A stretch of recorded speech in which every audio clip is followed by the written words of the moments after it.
अस्सलाम वालेकुम। उम्मीद है आप सब खैरियत से होंगे। आज का जो हमारा वीडियो है वो है calculation of arithmetic mean by indirect method और शॉर्टकट मेथड।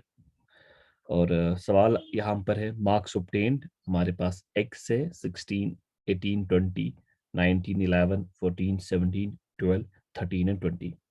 अब आप सोच रहे होगे कि फ्रीक्वेंसी क्यों नहीं है। ये फ्रीक्वेंसी इसीलिए नहीं है क्योंकि ये कौन सी सीरीज है। This is the ungrouped series. Ungrouped series वो सीरीज होती है जहां पर मेरी फ्रीक्वेंसी नहीं होगी। अगर कोई ये पहली बार ये वीडियो देख रहा है तो आप वो पहला मेरा वीडियो देखिए ताकि आपको पता चले कि डेटा जो हमारे पास होता है वो किस किस टाइप का होता है। सो शॉर्टकट मेथड में हमारे पास होता क्या है, मैं यहां से पहले एक नोट बनाता हूं ताकि आपको समझ आ जाए। शॉर्टकट मेथड में हमें एक्स में से कोई भी नंबर लेना होता है। Take any value in the series as assumed mean, यानी कि जो भी मेरे पास x होगा उसमें से मुझे कोई भी एक नंबर उठाना है। अब कोई भी नंबर मीन्स अब कोई भी क्या, which is preferably in the middle of the series to facilitate the calculation. That is the main thing. आप यहाँ पर जो x में मुझे बीच में जो नंबर मिलेगा आप वो उठा सकते प्रेफरेबली, तो वो कन्वीनियंट रहता है हमारे लिए, तो हम वही उठाएंगे। और उस नंबर को क्या करना है, वही नंबर मेरा अज्यूम्ड मीन बन जाएगा। और फिर अज्यूम्ड मीन निकालने के बाद हमें डिविएशंस निकालनी होती है, वो मैं अभी आपको दिखाऊंगा। देखिए जी, यहां पर मेरे पास x है, मैं लिखूंगा यहां पर deviation from assumed mean. Deviation from the assumed mean मेरा dx होता है, हम उसको लिखते हैं dx। ये याद रखिए आप, जब भी मैं डिविएशन फ्रॉम अज्यूम्ड मीन निकालता हूं वो मेरा dx उसकी साइन आ जाती है। और dx बराबर होता है x minus A. Now what is this a? A is assumed mean. Good. So is equivalent to, I will mark it in black, x minus a। अब हमें सीरीज में देखना है कि मैं कौन सा x लूं। लेट्स सपोज मैंने आपको बोला प्रेफरेबली हम मिडल लेते हैं, middle item of the series लेते हैं। We will take here 19। हम 19 लेते हैं। अब क्या करना है, अब हमें x को माइनस करना है 19 के साथ। अब जो भी मेरे पास जो x है, जो भी मेरे पास जो सीरीज है उसको माइनस करना है मुझे इसी अज्यूम्ड मीन के साथ। मैं यहाँ पर आपको दिखाता हूँ 16 माइनस 19, वो आ जाता है -3। माइनस इसीलिए क्योंकि साइन बड़े की होती है। और 18 mine in the same way 18 minus 19 -1, 20 minus 19 1। इस वक्त 1 प्लस आ जाएगा क्योंकि 20 बड़ा है। 19 minus 19 0। 11 minus 19 that is -8। 14 minus 19 that is -5। 17 minus 19 -2। 12 minus 19 -7। 13 minus 19 -6 and 20 minus 19 1। Good, यहां पर तो समझ आया होगा आपका। तो पहले हम देखते हैं फॉर्मूला क्या है इसकी, क्योंकि फॉर्मूले के हिसाब से हम फिर चलेंगे।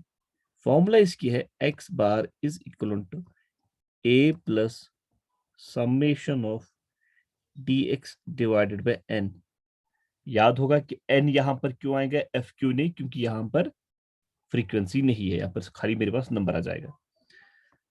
सो a मेरा ऑलरेडी है जो मैंने अज्यूम किया, that is 19 plus summation of dx, यानी कि अब यहां पर मुझे समेशन ऑफ dx करना है।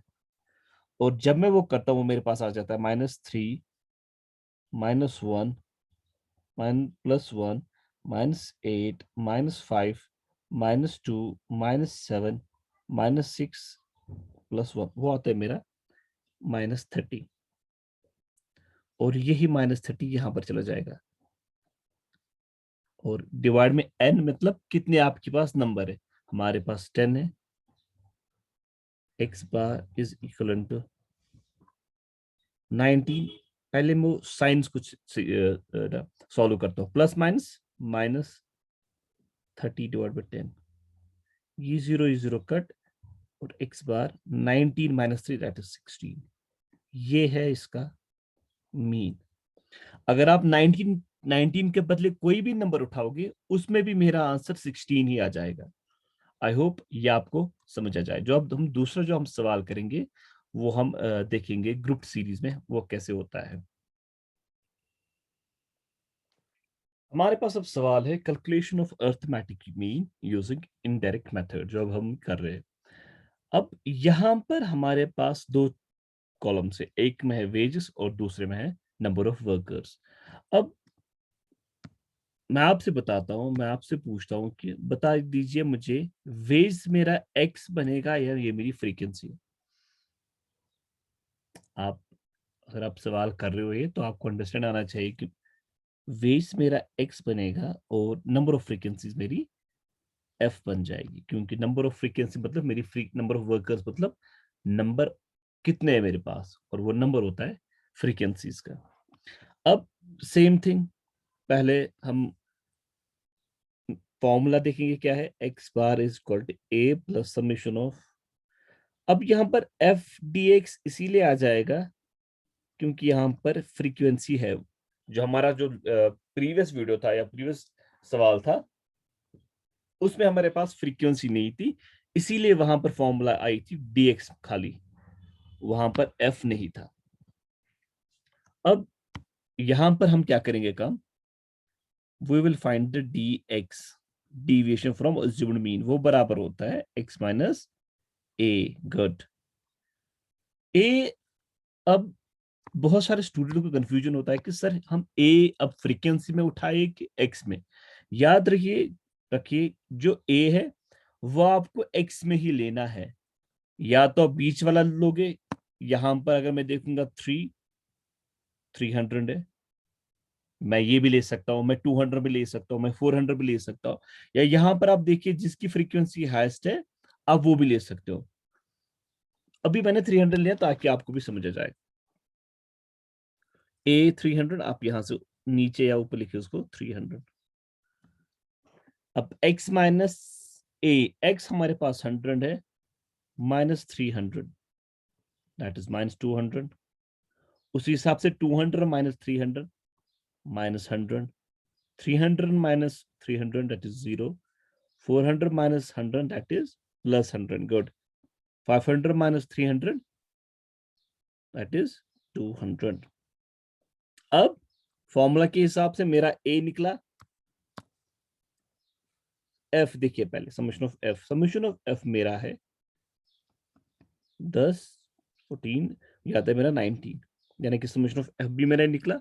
अब summation of F D x मुझे निकालना है, यानी कि अब मैं यहां पे लिखूंगा एफ डी एक्स। एफ यानी कि इसको इसके साथ इंटू करना है। 4 into 2 100 that is minus 800, 5 into minus 100 that is minus 100, 3 into 0 0, 200, 5 to 10, 1000। अब देखिए इसका टोटल कितना आ जाएगा मेरा, 1200, 1200 और माइनस 500 और उसके बाद माइनस 500, वो आ जाता है मेरा माइनस 100। अब यही इसमें आ जाएगा, ए आपका है 300 प्लस एफ डी एक्स मेरा निकला minus 100 divide by F that is 19।